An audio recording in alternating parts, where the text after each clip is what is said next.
राजकारणामध्ये यायला लागले? निश्चितपणानं गेल्या 5 वर्षापूर्वी ज्याही पद्धतीनं भारतीय जनता पार्टीनं फसवणूक केलेली होती ती पुन्हा फसवणूक होऊ नये म्हणून आम्ही दोघं जागरूक होतो.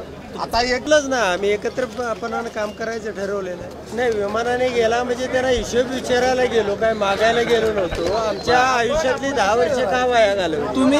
नाही, षडयंत्र रचलं जात नाही, पण धमक्या दिल्या जातात आणि त्यांच्यावर गुन्हा दाखल करण्याच्या धमक्या दिल्या जातात.